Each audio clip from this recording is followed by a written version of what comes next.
Hi, I'm Wayne from GTAslots.com. I'm going to show you how to do a partial Saferam Clear on a Bally S6000 machine. What we're going to do is make sure the switch is off on the inside prior to pulling the board out. It's actually turned on at the power bar right now. As you can see, there's power up to the player tracking. You want to make sure you have your Saferam Clear chips ready and close by, as well as I use a bent screwdriver as my palm removal tool. And I'm going to grasp both handles, pull the board out,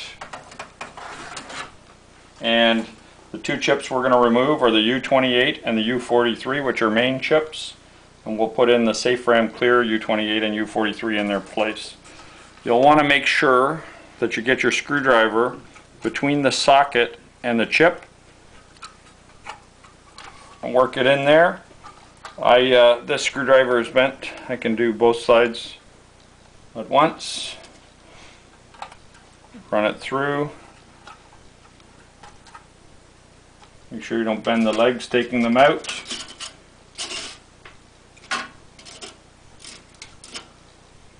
U28 clear. It's going to go in its place. Notch aligned.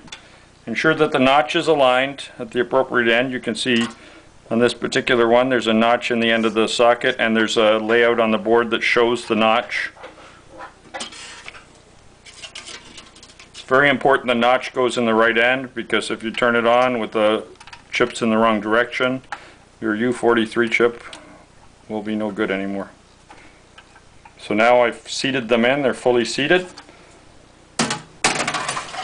This is a partial Saferam Clear I'm showing. If it was a complete clear, I would hold both the test and pseudo coin buttons while I turned it on.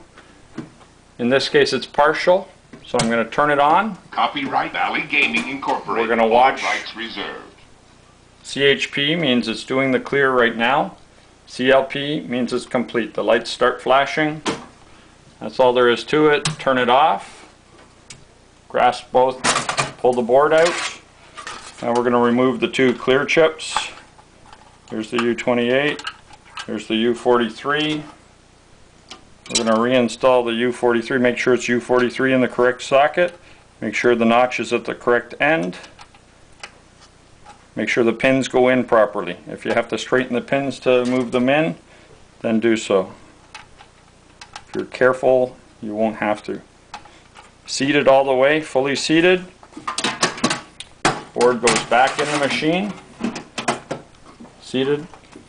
Turn it on. Copyright Don't shut the door all the way. All rights reserved. Hold it ajar. The reels will initialize here. Find their location. I'll show you. They're going to line up.